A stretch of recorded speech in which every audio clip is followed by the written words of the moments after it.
Hello friends, welcome to P.Bright Academy. In today's session, we'll be discussing an application level question from acidity of phenol. Here we have to identify which is the increasing order and which comes first and which comes last in the case of acidity for phenols.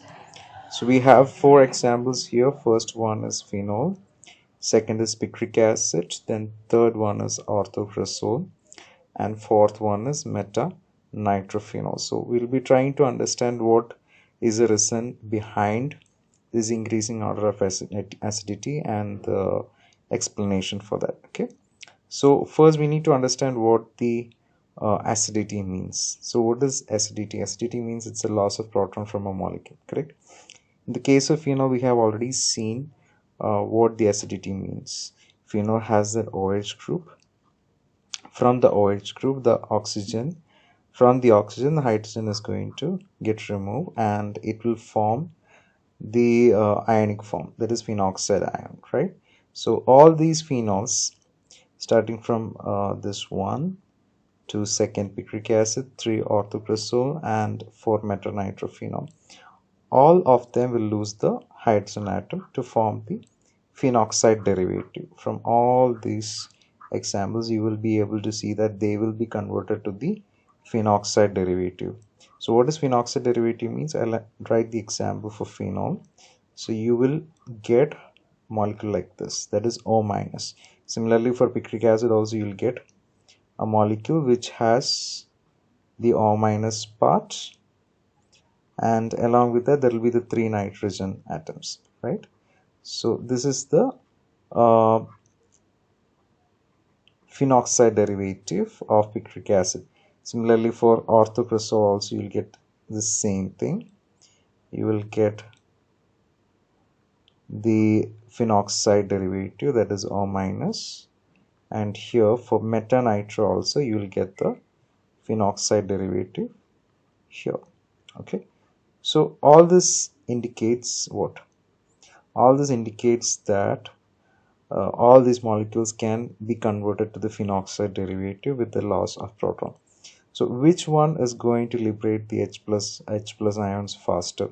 Is it the phenol, or is it the trinitro derivative, which is a picric acid, or is it orthocresol or metanitrophenol, right? So which one is going to lose the hydrogen atom first? And that will give you the explanation which is more acidic. So we'll just we have already seen what the phenoxide ion is, right? So the ability to lose that proton fast is the reason why it is going to show the acidic character. So we need to understand what the activating group is as well as deactivating group. Only then we'll be able to understand the explanation well. So what is an activating group? So activating group means it can donate the lone pair of electron.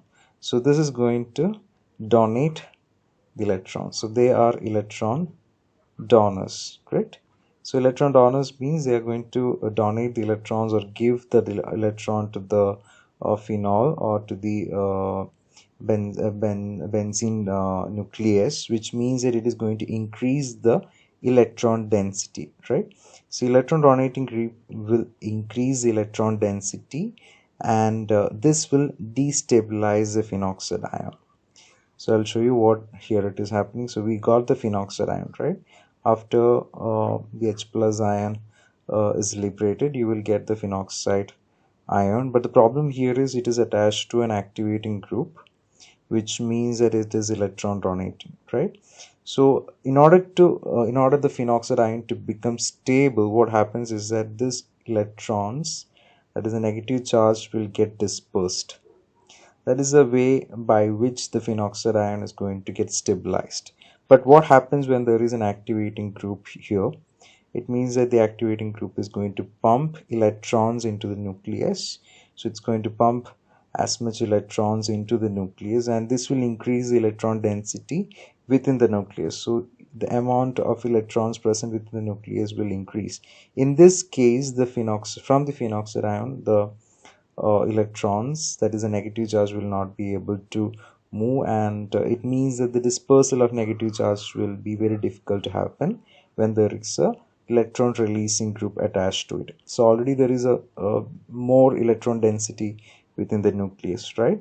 So the more electron will not be pumped from our negative charged oxygen, right? This will not happen when there is an electron releasing group. So how it affect the acidity? When electron density, or we can say when the phenoxide ion is less stable, in the case electron releasing group is attached, it means that it will not form faster. Which will not form faster? The phenoxide ion will not form faster. Why? Because it is already having an electron releasing group attached to it. Okay, this means that the stability of phenoxide ion will be reduced. If the phenoxide ion stability is reduced, the phenol will not get converted to the phenoxide ion faster, which means that the ability to lose the H plus ion will be reduced. In other words, we can say that the acidity in this case is reduced when there is an electron releasing group attached. Okay, so what happens when there is a deactivating group present? This will be the just opposite to what we have discussed. Okay, again we can see that there is the phenoxide ion which is formed from the phenol by the losing of the proton, correct? In this case, you can already see that there is an electron withdrawing group present here. When there is an electron withdrawing group present, obviously the electron density which is present within the nucleus, this will reduce, right? Why? Because electrons from here will be taken by the electron withdrawing group, because of which the electron density will be reduced. In this case, the dispersal of the negative charge from the oxygen happens very quickly. Why? Because already there is electron density is less. Therefore, this negative charged oxygen, which is the electron pair, can move from that place, and it will lead to what is called as a dispersal of negative charge. And when there is a dispersal of negative charge, it means the phenoxide ion stability will be increased. So in this case, the phenoxide ion stability will be increased, and if the phenoxide ion stability is increased, we can say that it will be formed faster. And how phenoxide ion form faster?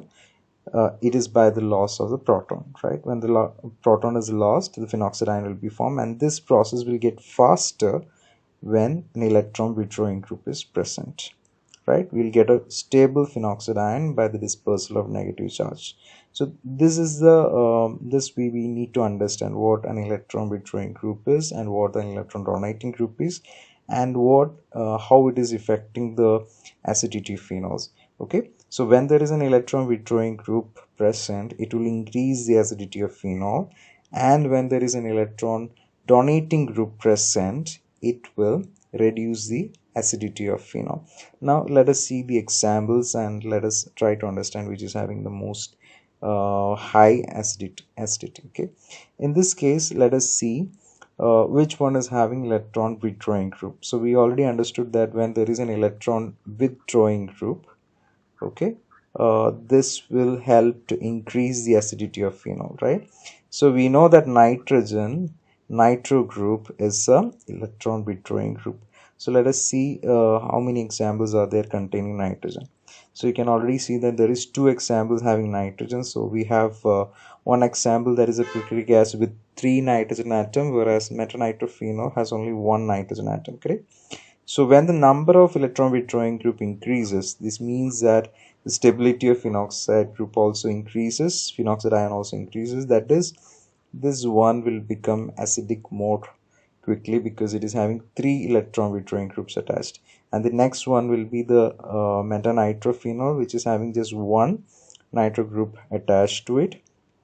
Then comes the phenol, right? And why is orthocresol least acidic? That is because of the presence of an electron donating group. We already know that methyl group is an electron donating group, which means that it will pump the electron into the nucleus and thereby increasing the electron density within the nucleus. And when the electron density is increased, it will reduce the ability or the stability of the phenoxide ion, right? And when the stability of the phenoxide ion is reduced, it means that the acidic character will be reduced in the case of orthocresol.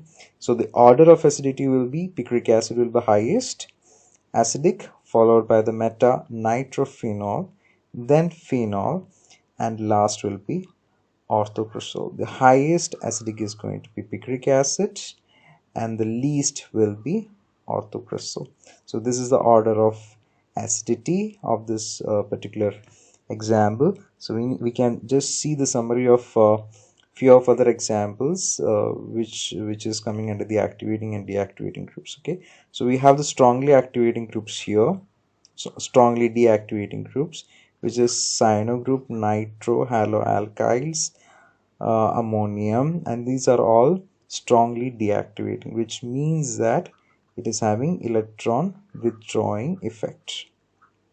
Okay, so all this group is having electron withdrawing effect, which means that if it is attached, the acidity of phenols is going to increase. Okay, and second is sulfonyl and carbonyl groups. Under this comes the acid group, C double bond O, OH, etc. So those will come under the carbonyl group, which is having the electron withdrawing effect. But if you compare with the cyano group will be more electron withdrawing. Okay, then comes the halogens. So halo group is next. Activating. After this is the alkyl group, which is more activating groups. This is electron donating effect, having the electron donating effect. Then esters, alkoxy, again electron donating effect, amides, and finally hydroxyl. Then there is amines and alkoxides. The strongly activating groups are alkoxides and amines, followed by hydroxyl and amides, then alkoxy, then ester. So this is a very important chart. We need to understand which is the activating group and which is the deactivating group. Then only if we get an application level question we'll be able to answer. Okay, so that's all for today. Thank you for watching P.Bright Academy. Take care. Bye.